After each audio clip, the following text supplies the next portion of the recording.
Hello and welcome to Capital Connection with me, Kamran Yusuf. The transfer of power to the elected governments has finally picked up the momentum.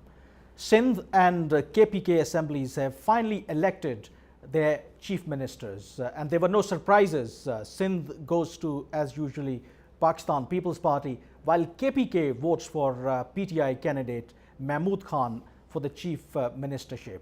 However, the big news is coming from Punjab, where PTI-backed candidate Chaudhry Parvez Elahi has been elected as Speaker of the Provincial Assembly. This means that PTI is not going to only form the government in the centre, but even in Punjab province, and which is very crucial. To discuss all these political developments, I am joined by, in our studios, Mr. Fasiur Rahman, who is a senior journalist, political commentator, Mr. Wasim Abbasi, who is also a senior journalist and currently political correspondent with the News International, and Mr. Faisal Rahman, well-known journalist currently working with Pakistan Television. Welcome to all of you on the program. And let me start with you. Let me start with this Chief Minister's election in both Sindh and KPK province. There were no surprises. We knew that in Sindh, People's Party would have their chief minister, and even in KPK, the PTI is going to have their chief minister. So in that sense, there was no major change when we talk about at least these two provinces. Yeah, it was obvious that PTI and allies are going to form a government in Punjab, and PPP, after securing a majority in Sindh, it was obvious that Murad Ali Shah will repeat. But I think the major change occurred when Imran didn't agree with the proposal from some of his partymen and others to put Parvez Elahi as chief minister, because he wanted his own man to lead Punjab, because naturally it is the first time Imran is ruling the centre. We'll talk about also Punjab, but why I ask this question, because many people are talking about the change after the July 25 elections. But at least in these two provinces, because we know that People's Party was ruling Sindh and KPK was being ruled by PTI. So there was no change as such in these two, provinces. Yeah, because it's the first time I think that there is a major change in Punjab, because it was being ruled by PMLN for the last 10 years. Same is the case with Sindh, where People's Party was ruling.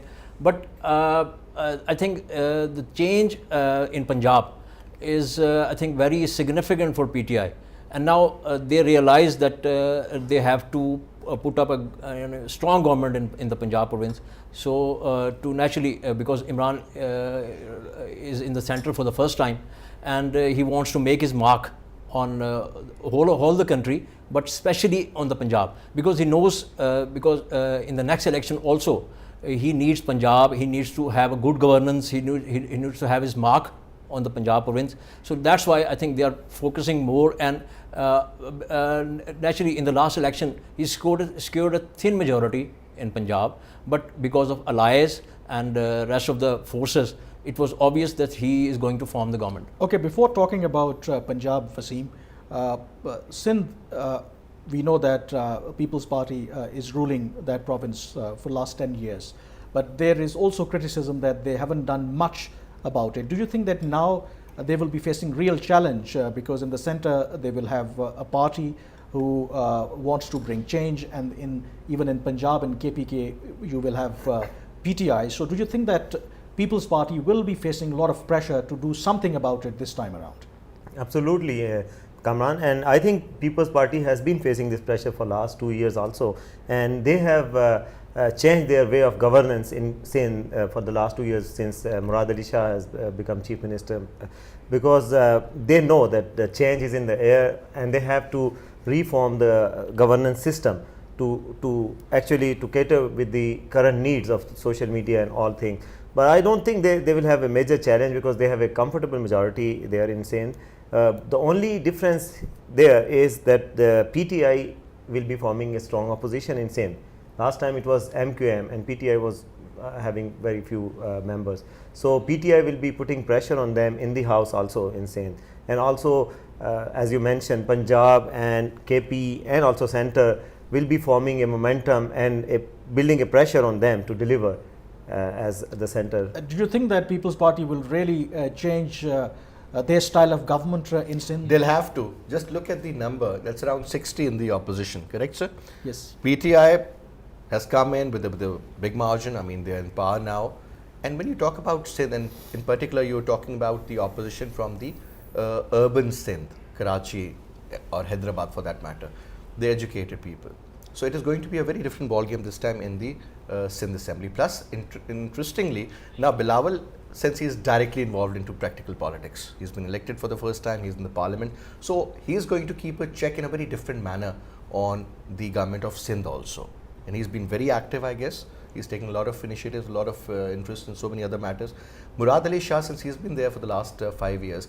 Now, so once after 5 years, he is asked this question that what have you done? So, you know, he can't say that since I inherited the government, it was his government.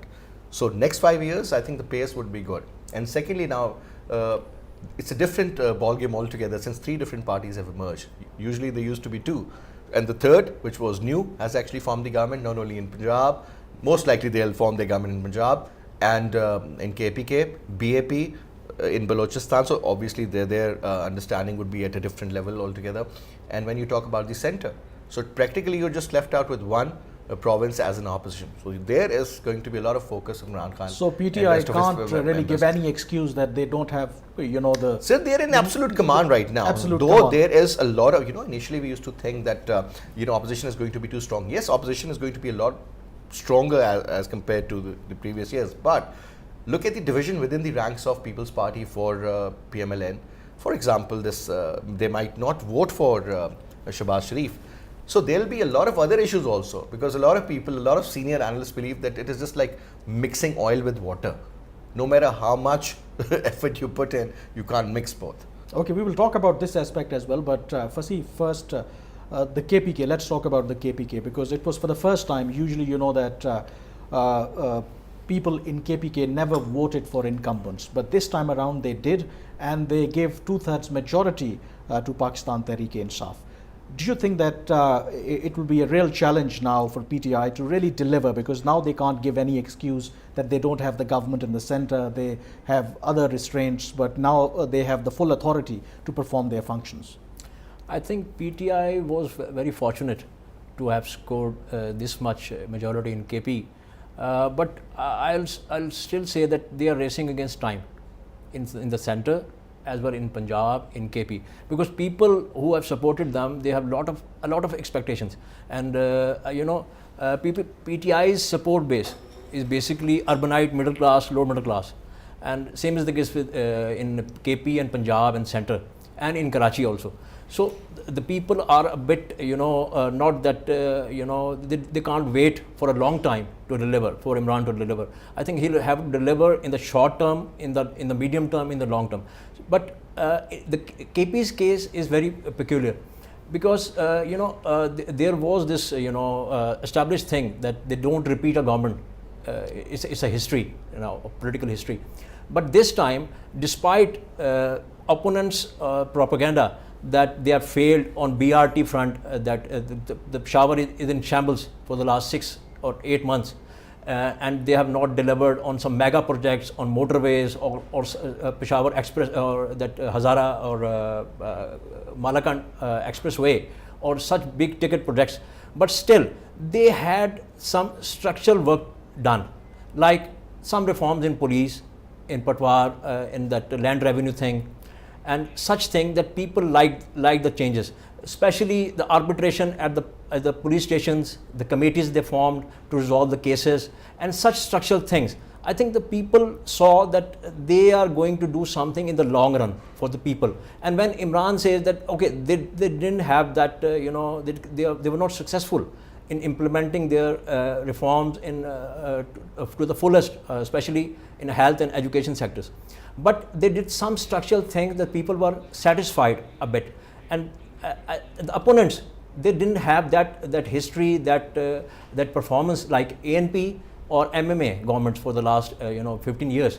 The two governments were repeated. The People's Party was a coalition partner with ANP, but they didn't do anything substantial for the people. So that's why I think they are bet again on PTI in KP, and Imran has experimented with the chief minister also. This is very interesting. Although he's a compromise candidate between the Pervez Khattak and Atif Khan groups, but still, I think he has bet on freshman, and he'll make them work, make them deliver. And the other interesting thing is that Imran, as a prime minister, the PTI wants him to be to overshadow the country's political scene. As a prime minister, he wants to be seen as a major decision maker at the center, as well as in KP and Punjab. So that's why I think that there was a consideration that they brought this man Mahmood Khan, a freshman, and also I think that same is the consideration for Punjab, that they want to bring a young and a clean politician. But they haven't taken any decision. But talking about Mahmood Khan, we did hear certain reports before he was nominated that there were certain differences within a PTI, because Pervez Khattak wanted to retain that critical post, but Imran Khan initially wanted to appoint Atif Khan, but then, as Mr. Wasi pointed out, they reached a compromise. They appointed Mr. Mahmood Khan. But after that, Atif Khan and even Pervez Khattak at least publicly stated that they backed their decision of their leader Imran Khan. Do you think that is the case? He will have the full backing of all the party there? At least I think Kamran, for now, they will be backing him. They have no other option. And Pervez Khattak was a major player. He is a senior politician and he has a lot of influence on in at least KP party ranks. So he played the major role in reversing of this decision, because basically Imran wanted Atif to be chief minister, a new face, but he has to compromise on Mahmood. I think for now they will be backing him and they have no other option. But as Fasi Saab pointed out, Imran is being touted as the real man, even in KP, even in Punjab. So the person of very high stature has not been selected for KP. So he will be in the background. I think this will be the way of governance there. Do you think that Imran Khan will be overshadowing him? Imran Khan has deliberately appointed such a person who can never, take him over or overshadow him in the center? But I think he wanted Atif Khan, but he has to compromise on that. I think his advisor would have told him that, okay, go for somebody who is low profile politician, and you will be taking shots, and you will be actually making all the key decisions, and so you will have full hold on the KP government. Do you agree with this? Do you think that there is anyone within Pakistan Tehreek-e-Insaf, even in the provincial setup? No, before you ask, because Imran Khan has such a charismatic personality. He's such a stronghold. He's such a good leader that, practically speaking, sir, it's a one-man party actually. It's a one-man show. Imran Khan, Tehreek-e-Insaf minus Imran Khan, what? You understand? I mean, it's a one-man show. It's a one-man party basically, but practically, comparatively, more democratic from within as a party. Nobody can challenge him, whether it was Atif or otherwise. Look at the command he has. He has told him, if not you, if not him, let's say we'll choose somebody else, and that's exactly what has happened. Somebody from Malakand, I think, is not a bad choice. It's great. People really appreciated that. Just like having a prime minister from Balochistan, for that matter, and you already have your chairman Senate from that area, and so on and so forth. I mean, look, so certain provinces are also given their due share in that regard. But when you talk about the overall command and control and that structure, I would say Imran has an absolute control, but he never used to listen. This is what I've heard from his close colleagues that, but now he's a different man altogether. I think that is what wisdom is. If you're taking a decision, at least consult people, hear them out, and then, share your views also. But I think this is what he's doing now. Important, because, even within the party, because one of the criticism that we do face in Pakistan, that our political parties really, they don't have any internal democracy. So we have to go for a break here, and after the break, we will discuss the significance of Punjab, because earlier there were some question marks that whether PTI would be able to form the government in the center, but after in Punjab province, but after today's election of the speaker, where Chaudhry Parvez Ilahi has been comfortably elected as speaker of the provincial assembly, one thing is absolutely certain, that PTI is also going to form the government in Punjab province as well. So we have to go for a break here, so stay with us.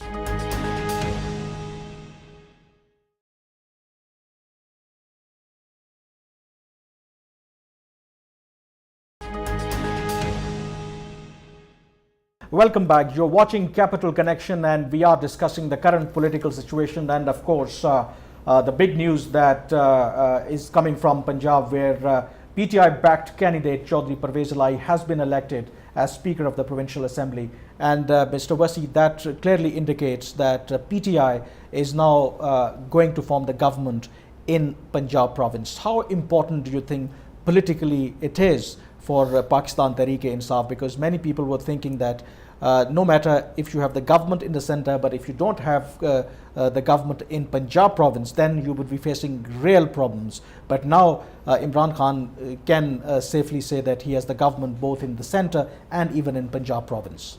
Well, it was critically important for Imran Khan to have a government in the Punjab, because if you recall the history, political history of Pakistan, even in 80s and 90s, when People's Party was in the center with Benazir Bhutto as Prime Minister, and for the first time in 88, she was not able to form a government in Punjab. At Prime Minister was Nawaz Sharif was the Chief Minister.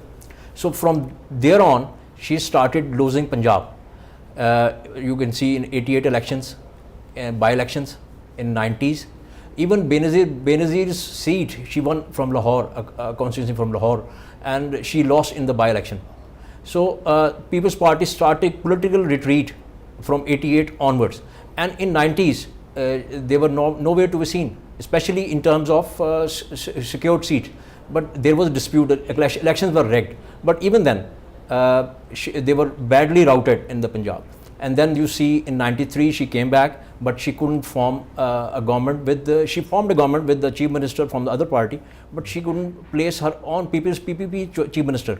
And the fallout was visible in 97.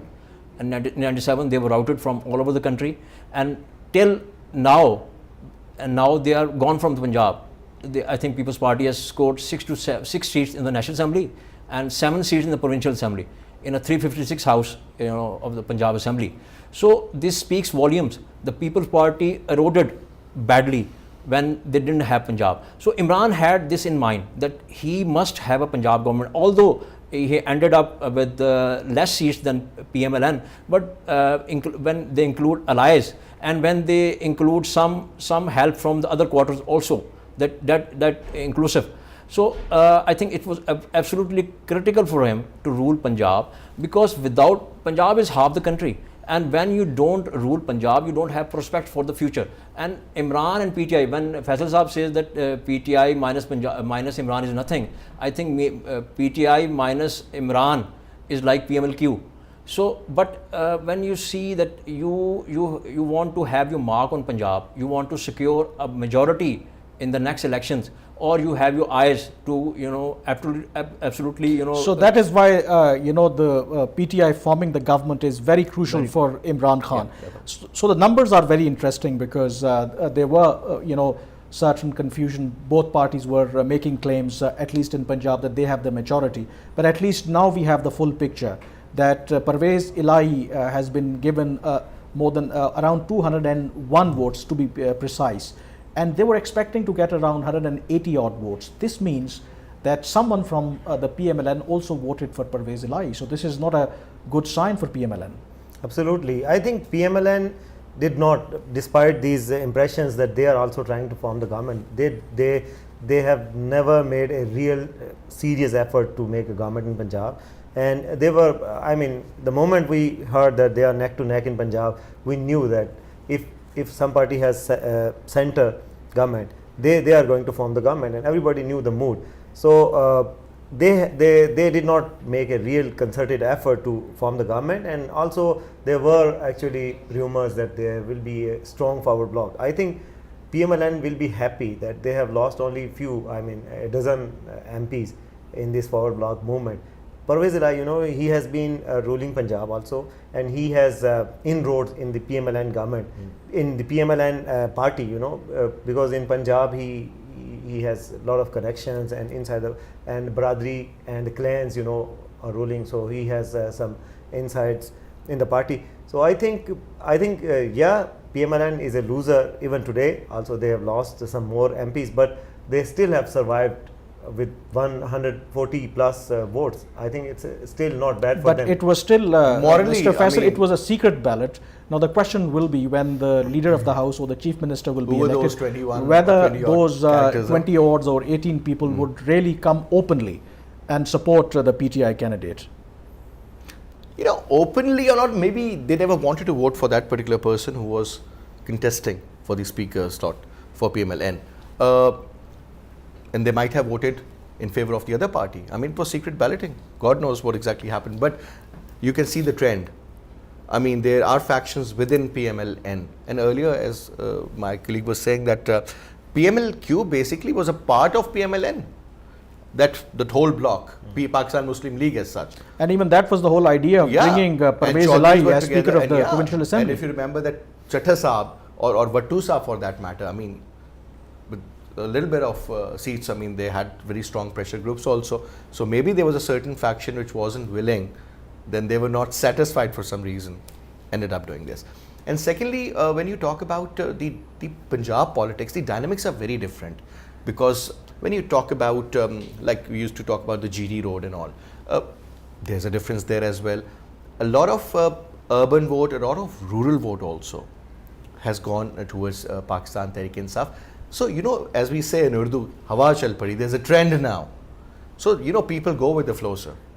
And everybody is saying that there is a decline as far as PMLN is Do you concerned. think there is a There rise in PTI. real possibility of a forward bloc within the PMLN? What for? They're not in the government, sir. So what will they do? They'll be in the opposition anyway. So at least they'll be having another 3 to 5 saying years. that is there a possibility of forward bloc within the PMLN Sir, there are joining differences of PTI, opinion. joining PTI in Punjab province?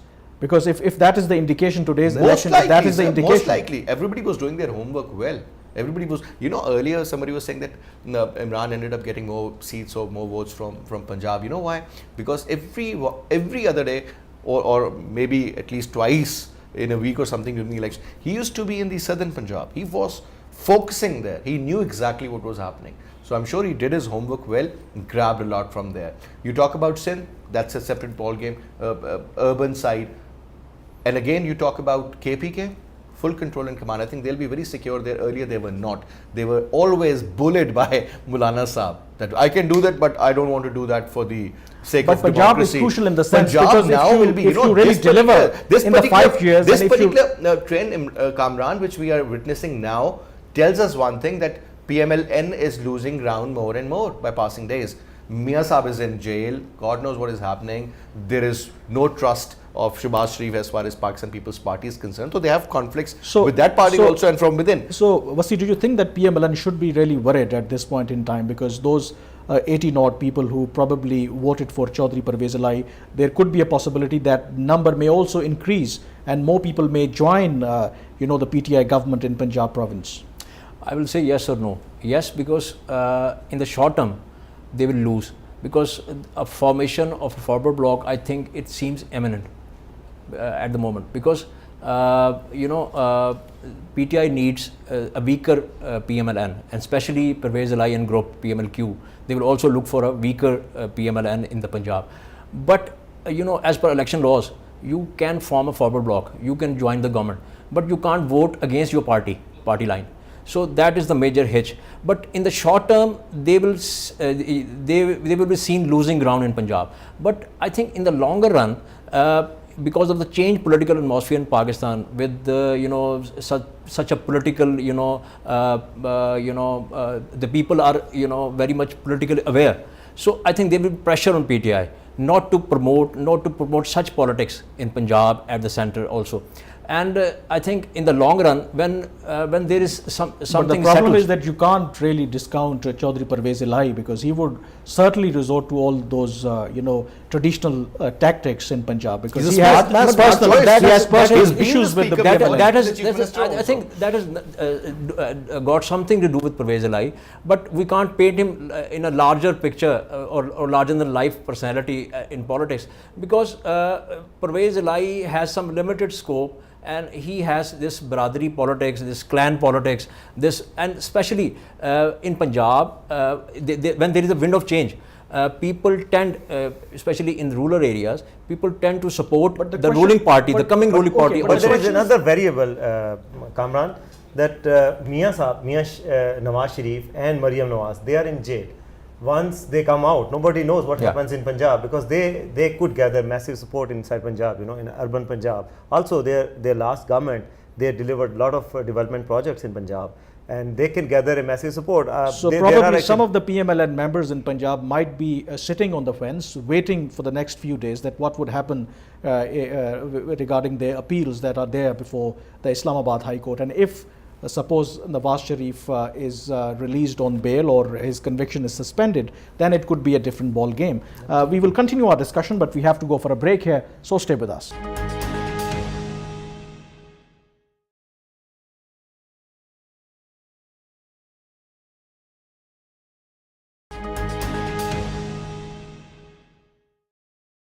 Welcome back. You're watching Capital Connection, and we are discussing the current political situation, especially the importance of Punjab, the kind of politics that is being played over there. Mr. Wasi, before the break, we were talking about the importance of Punjab. One thing is also important. Do you think that in the long run, Chaudhry Parvez Elahi and Imran Khan can go along together? Because obviously, PMLQ, if they are also wanted to strengthen their stronghold in Punjab or where they have a stronghold, they would like to, strengthen their position rather than, strengthening the hands of PTI. I think PMLQ has little options as far as Punjab is concerned, because since Parvez Elahi was out as Chief Minister, he was Chief Minister of 2002-07 in the Musharraf era. So they joined People's Party later on in the centre, and he became the Deputy Prime Minister. But they didn't have that political options in Punjab, because they didn't have the leadership, the leadership appeal that Nawaz Sharif has in Punjab. So they were second fiddle, and they were out of the game for the last 5 years in the Punjab. So now they have this political survival. They need Imran more than Imran needs them in Punjab. And second thing is that when my colleague Abbasi Sahab was mentioning that since when Nawaz Sharif and Maryam are out of jail, if they get a bail, so the things will be a little changed in the field, because as you must be noticing that Shahbaz Sharif, he ruled Punjab for the last 10 years, and prior to that from 97 to 99 also. But he has not been able to establish himself as a real political leader commanding the PMLN. The party still revolves around Nawaz Sharif, and he has a political heir, Maryam Nawaz. So the problem with Shahbaz Sharif is that he is a go-getter. He has done mega projects. He has built some roads and bridges and all those things. But still, he lacks that political acumen. People don't follow him. People don't see him as a leader material. So he can replace Nawaz Sharif. That is the main thing he lacks. So that also came into play recently when he didn't turn up for the election commission protest of the opposition and such things, even in assembly. So I think yesterday he was forced to carry out that agitation inside the parliament where so that brings me to the next question, because now one thing is sure, Mr. Faisal, that PMLN is going to be sitting on the opposition benches in Punjab Assembly, and where Hamza Shahbaz Sharif is going to be the opposition leader, and this would be their first experience sitting on the opposition benches. Given Shahbaz Sharif's strategy, given Hamza Shahbaz Sharif's approach, do you think that they can play a role of very effective opposition inside the Punjab Assembly? Sir, for quite some time they've been batting. Now it's time to bowl. You understand now, whether they're in form or not, but the point is, for some reason I have a feeling that they're losing ground. Slowly but surely. Factions within, it is much beyond Shahbaz Sharif to control PMLN, because Nawaz Sharif, whether he was good, bad or whatever, the point was that for somehow or the other he had kept PMLN together, because at the end of the day it was PMLN. And as far as Punjab is concerned, the administration and the basic work at the grassroots level was all controlled by Shahbaz Sharif. But he was more of a doer. Nawaz Sharif is more of a leader material, right? So the case is interestingly with his daughter also, Maryam Nawaz. People would definitely expect now, since there will be, as I earlier mentioned, there are divisions within the ranks of PMLN. A lot of people think that they should have done that, but since Nawaz Sharif Saab has close ties with somebody, so they might have said something against or maybe joined the other parties, but they haven't. For me, two factors now quickly. One, since they are inside the jail, a lot of people thought that maybe if they are there, they'll get the advantage and they'll get more votes from their supporters. It didn't happen. Vote ko izzat do. People have given that. Yes, there were a lot of other But still they areas, got 13 million votes. A lot Those of were not small yes, number sir, of votes. Yes, sir. A lot of kinkering went left, right, and center, but at the end of the day, you can't do it 100%. Secondly, once they're out, let's suppose the court accepts it and they're out, what will happen? They'll be very, very active. They'll be super active. Certain people have been assigned, like Mariam Aurangzeb for that matter. She's going to be there at every hearing, chanting slogans and all. But if you look at the number of people, where are all those ministers? Where is Dalal and so many, Danial, and start counting Maiza Hamid, and she'll be in power again. I mean, not in power, but she'll be in MNA again. But how many? Hardly two known faces, Mariam Aurangzeb and her mother. And that's it. That is it. Whether he was brought in the Abid personal carrier vehicle or was he brought in a jeep doesn't make any difference. The point is that gradually people tend to forget, initially there was a boom, there was a support, and this is a gradual process. As I earlier mentioned, So who should be blamed for this? Do you think that Nobody should be. Shehbaz Sharif's politics should be blamed for this? He's too Because much in his some plate. people believe that Shehbaz Sharif was trying to be more pragmatic because he realized that the kind of stance his elder brother Nawaz Sharif took was not that successful, and rather it was counterproductive. So he was trying. It was like a balancing act on his part. I think he has a lot of blame to share actually, and I don't think PMLN has been traditionally an opposition and agitation party. So yeah, that explains why they are not turning up in big numbers outside the accountability court. But I think if Nawaz Sharif is out, a lot of things will change because he has this charisma of a leader, and so does Mariam Nawaz.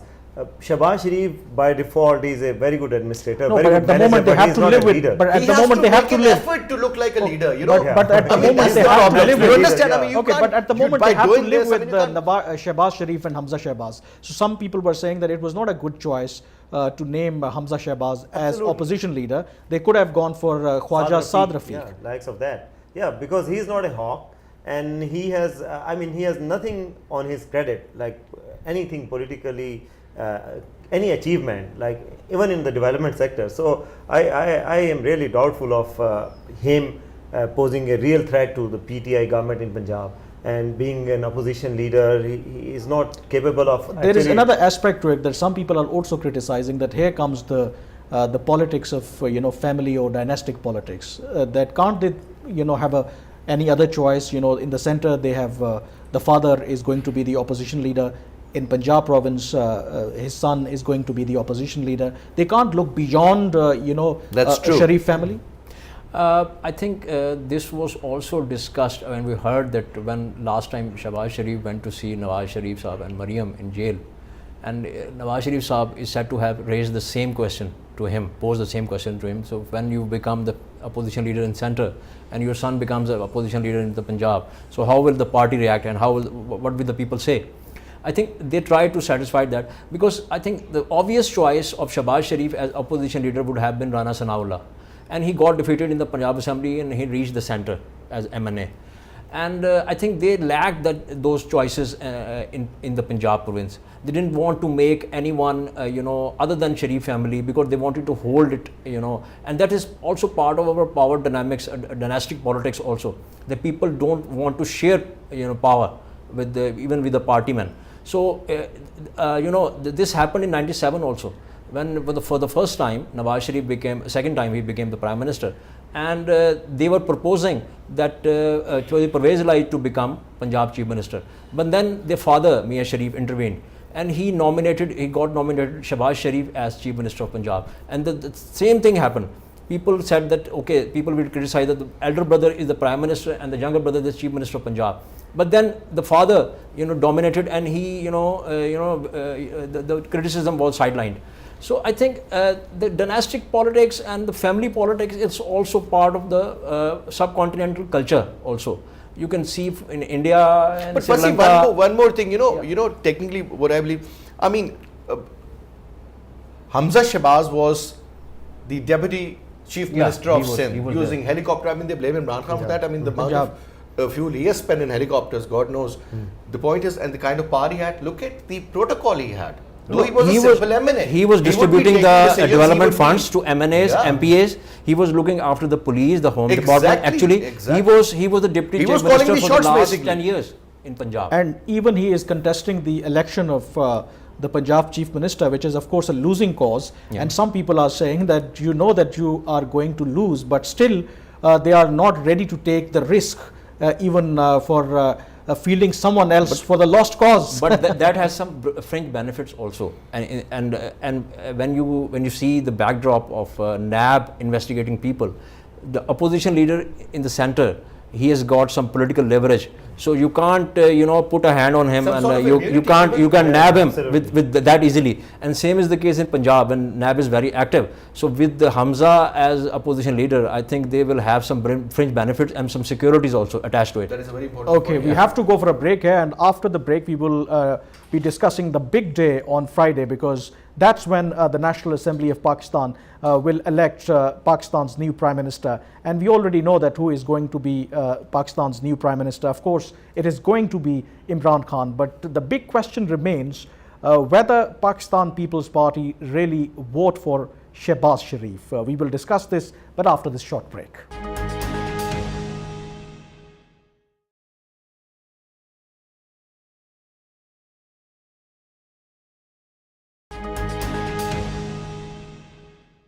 Welcome back. You are watching Capital Connection, and we are discussing the current political situation. The big day certainly will be tomorrow on Friday when the National Assembly will formally elect Pakistan's new Prime Minister, and that is going to be Imran Khan. So it will be a big day for Imran Khan. He waited for this day for 22 years. Yeah, he has a long political struggle, and nobody was taking him very seriously for the last, I think, before 2013. Nobody took him seriously. He had only one seat in the 2013 elections, 2002 elections. Yes. He boycotted the 2008 elections. So after the 2011 public meeting, it was a huge success, and he has got some aid from outside sources also, the obvious sources, powerful quarters also. But he rallied the lower middle class, urbanite middle class, lower middle class, because people were a bit fed up, in urban areas, especially of the Punjab and KP, and you can include now Sindh also. People were fed up with the two-party system also. They had their grievances, they had their complaints.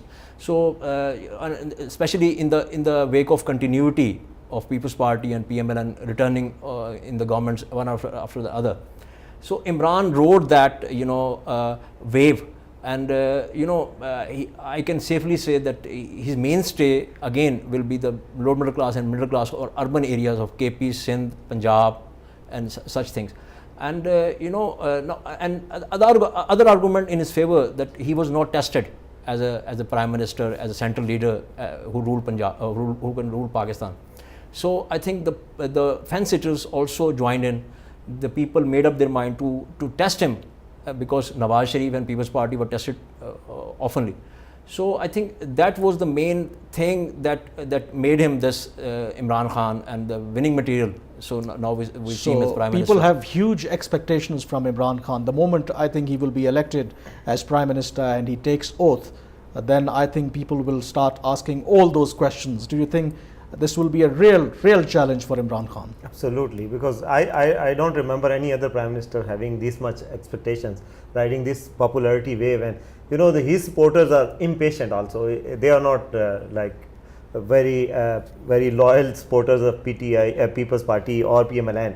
They are not going to wait much because they are urbanized, as Fasi Saab said, and also they are educated lot. His MPs are also very impatient, like 2 cases in Karachi you have seen. Absolutely. So I think he has a lot of expectations, and he has he has to deliver, otherwise he has no chance, because some people are saying he is the last hope for Pakistani middle class and Pakistani educated lot. and even overseas Pakistanis were also pinning hopes on him and thinking that he is a messiah that Pakistan always wanted and needed. So God knows whether he will be able to And deliver. living up to or those not. expectations in a country like Pakistan, Faisal, is an uphill task. And definitely with such an opposition, these kind of internal issues, macro environmental factors and all, yes indeed sir. But I feel that he's very lucky also. He has struggled, he has given 22 years for this. Finally he's going to be the Prime Minister. I was just going through a couple of issues, you know, the challenges, the major, which he's going to face most likely. Forget about the foreign challenges, the internal and whatever. Let's talk about the economic challenge. And I was told that it's not only Shah that called Imran Khan, it was the Crown Prince, because the Crown Prince is the mover Saudi and the Crown shaker. Prince. Yeah, Saudi Saudi Crown Crown Prince. Prince, who called him and MBS. showed him about a lot of investments. They had a good chat in a very, I would say, decent environment, you know, where they were supportive. And at the same time, another call came to Imran Khan, and that was from the Jeddah Bank, right? And they have offered him $4 billion. $4 billion. A similar amount has been offered by the Chinese. 2 has been delivered, 2 more. So most likely, he's trying his level best to stay away from IMF. I feel like such major, I think, move. For example, if he stays away from IMF, that is going to be like Imran Khan, well done. You know, at least you've taken it from the Chinese. But best you know friends, that there are the no Saudis free brothers. lunches. You know that there are no free lunches. If Saudis, I understand, but sir, Saudis are that generous, then certainly they might be expecting inclination towards something other. in They return. have said, sir, So we please. have to balance it out, our relations with Iran. So you can't say They've that. extended that olive branch to you know. I think we have already done enough for Saudi security now. So They need to Pakistan do is something committed. in return also. Yeah.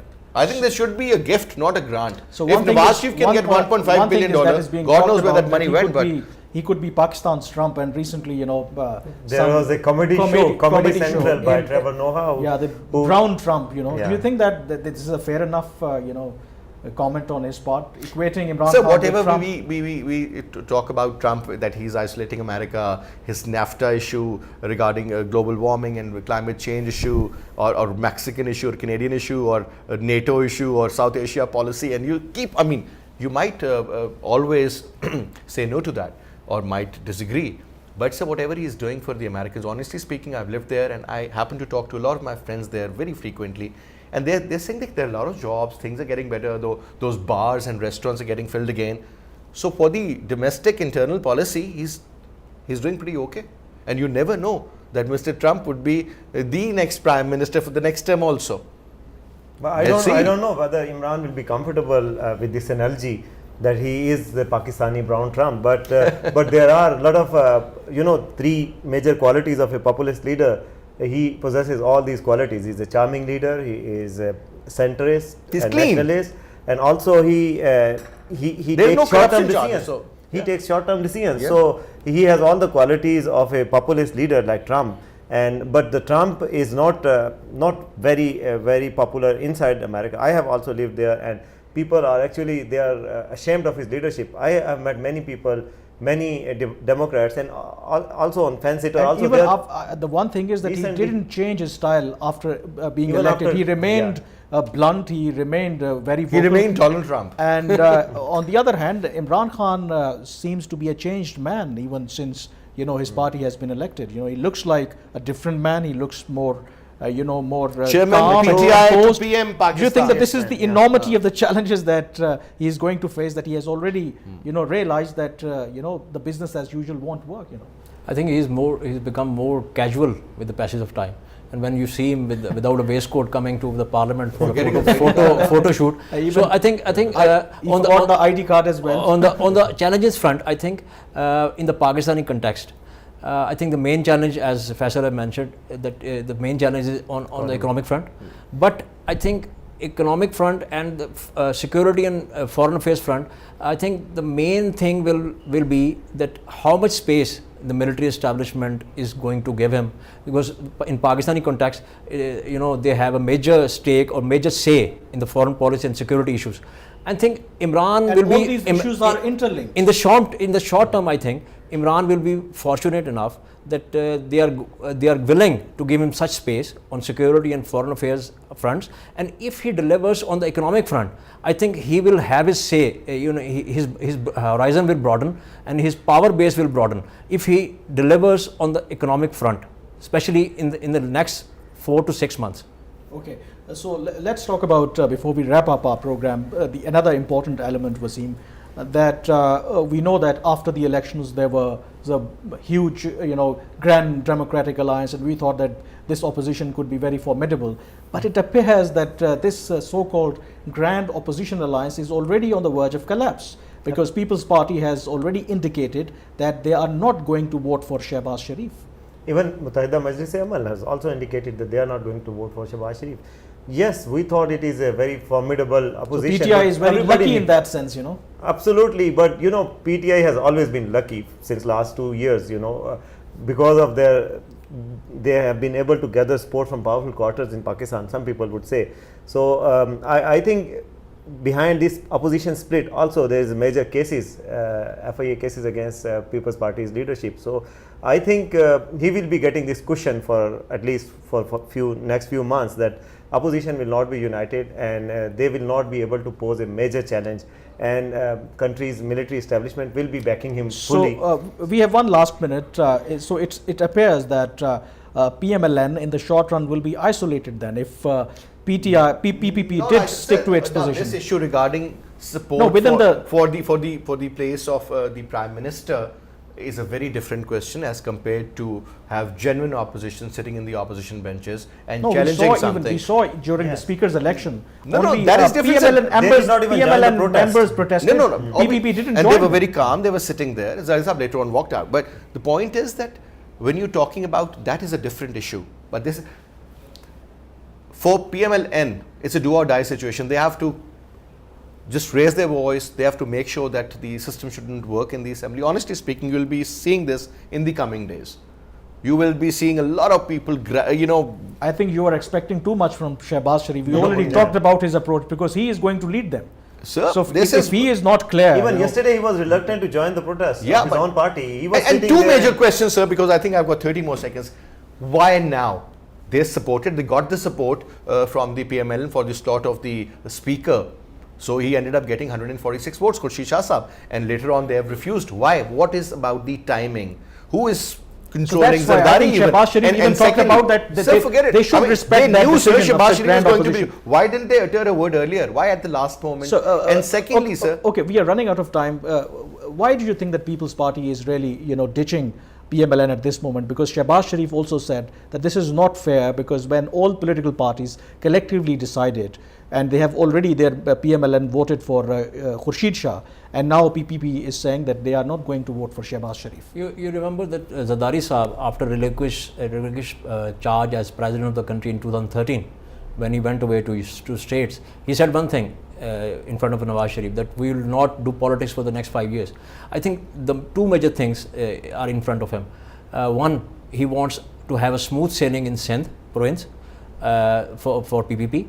And the second thing is that, as already Wasim has mentioned, that the timing of the case, FIA case, again, money laundering case against Zardari Sahab and his sister, are very peculiar. The timing, when you see the timing and when you see the hearings. So I think they are tremendously under pressure on that front. And but the major thing is that he wants to have the next 5 years for his PPP government a smooth sailing. Okay, we have to conclude our discussion on that point. Mr. Wasiur Rahman, Wasim Abbasi, and Mr. Faisal Rahman, many thanks indeed for joining us. That's it from this edition of Capital Connection. Thanks for watching.